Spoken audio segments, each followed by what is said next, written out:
Okay, hello, my name is Samar. I also go by Sam or First Time Panner, any of those you want to call me. I've been running all over trying to get set up for this video, so I'm a little out of breath. I'm gonna try to hide it, but I've never been good at that. This will be a finale. It's my 24 and 2024 Project Pan finale. Yes, I'm a month early. Technically, I'm late to this update. It should have gone up like a week ago. I'm filming this on the 8th, but it is what it is. We're here now, and I'm really excited to show you all of the products that I finished. If you've been following the series, you would already know what products they are, but you've also seen a lot of these products already in my empties video for November, but you'll get to see them again. And if you haven't been following the series, I will leave it linked in the description box and at the end of this video. Sorry, I'm still out of breath. And you can catch up there. I did want to point out my new candle that I have for December videos, also just this season. This is Tinsel and Thyme. It's from the Target brand. I don't exactly know what the brand is called. It's at Target. It smells so good. I got this a while ago. It's been in my closet probably for about a year now. I keep my candles in my closet.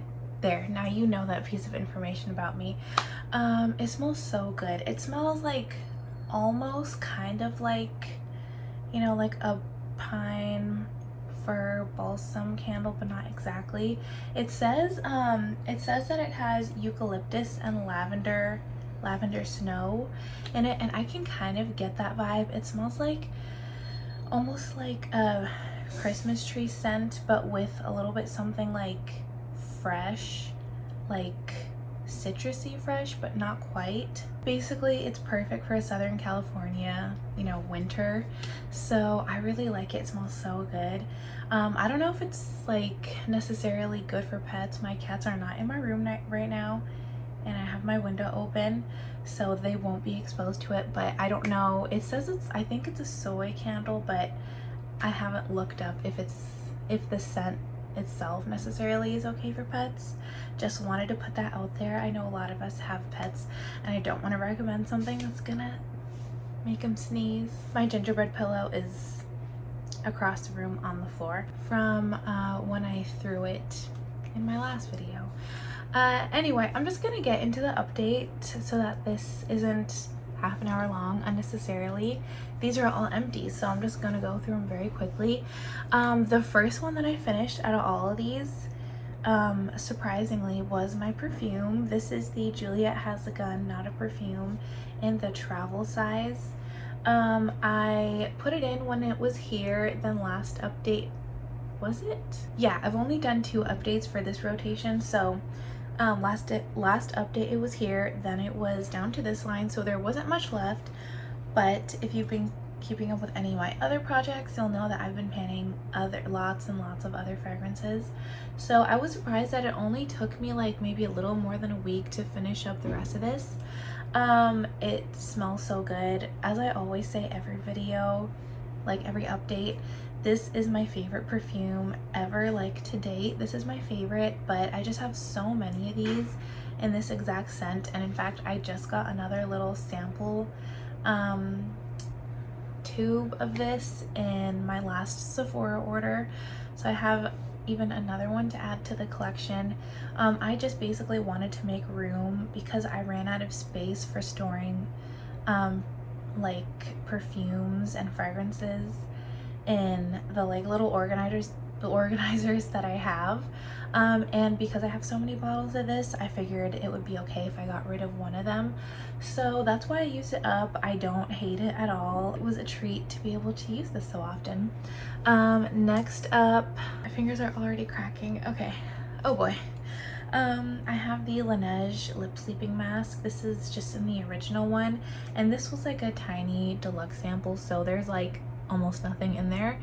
I didn't open this until like, I don't know if it was like the day I filmed my last update, because I was working on a different lip oil mask product in a different project. So this only took about 3 weeks of use once I did open it. I've been using something else since. I do really like this, don't get me wrong. This is a really, really great product.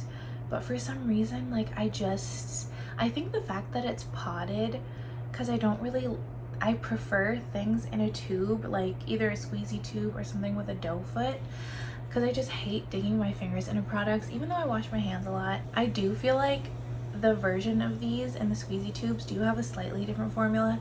Maybe it's all in my head, but I don't get the same experience with those. If I could have like this exact experience and like formula from the squeezy tube, I would definitely purchase this. But in the future, I would potentially pick this up, especially if it was like a gift with purchase. But I have so many lip masks and lip oils that I could go the entirety of 2025 and not purchase a single lip balm and be totally fine. I'm completely going out of order at this point, but I have my e.l.f. Good Vibes Only primer. When I brought it in, it was at this line. Then last update, it was here. No, not last update. The first update, it was here. Last time it was down to here, and I did think that I would be able to get through this by this update. I did get through this very quickly though. It only took me 2 weeks to use this, and I've actually since finished another primer, which you would have also seen in that same empties video where this was featured. But I do, listen, it wasn't my favorite ever pore primer, but I do feel like it really did blur things. The crows are going crazy. That might be a bad omen. They're not stopping. I'm just gonna talk over them. If I could repurchase this, I potentially would, just because I feel like this would be a cheaper alternative to the Supergoop Unseen sunscreen. And the main reason I like that one is because it is so blurring. And sometimes if I'm not wearing much, like I just want something blurring on my skin, because I do have fairly large pores. But as for like a primer, like under my cream products, it wasn't my favorite because it had so much silicone in it. Like that's what makes it blurring, but it also made my product slip around on my face. So this would be good as just like a no makeup day, like final step in your skincare routine, but not as a primer, I would say. But you can't get this anyway, so why am I talking about that? Get the Supergoop Unseen sunscreen if that sounds good to you. The Rare Beauty bronzer stick in Always Sunny, it's all done. This, I talked about this again in my empties video. I don't want to repeat myself. If I can remember, I'll link that video in the description box as well if you want to hear more in-depth thoughts about this. But this would not be a repurchase. Not only do I not support Rare Beauty, it's just like I liked the product, but I went through this way too quickly to justify the price. This was like, other than the very top, because I had this in my Flush Them Out, other than that, this was like unused when I brought it in, and it took me less than 3 months to get through this entire thing, literally just only using like a single swipe on my forehead. I believe this retails for somewhere in the 20s, like about $25, and that's just like way too quickly to be going through an entire bronzer. I also went through this in 3 months, but this was a free gift with purchase, a deluxe size sample, so not gonna knock that. This is the Merit Flush Balm in the shade Fox, and I thought about like digging, or not digging into it, but like using a brush to see how deep it goes in there. I just can't be bothered because this is definitely not a winter color for me, and we're about to be in winter in just a few weeks, and like I want to be done with it already. But those were all 5 products that I still had in this project from last update. So this is completely done. I obviously won't have another video next month. This is the finale. We're wrapping things up a bit early, which is great because with my new work schedule, I only film, or I only have 3 days a week that I can film. I work long hours, and there's no filming before or after work. I will be doing another similar project next year. Basically, I'm doing a 25 and 2025 next year, but just I've kind of like structured these year-long projects differently every single year that I've done them. I started like officially panning in 2022.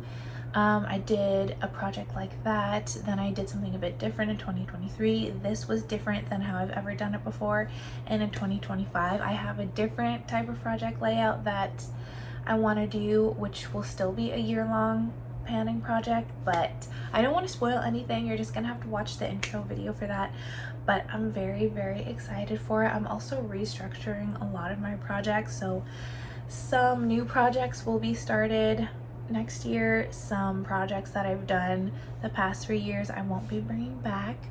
You'll have to watch all my finales to figure out which ones they are, but yeah, and every time I film a finale, I just get super excited for next year's panning.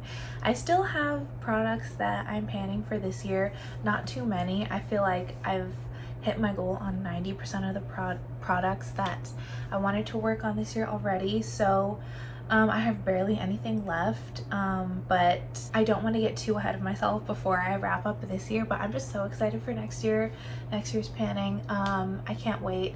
My bones keep cracking. I'm gonna end it here, but thank you so much for watching. I will see you in my next video, which hopefully will be coming tomorrow or the day after that. I'm trying to film as much as I can during my weekend.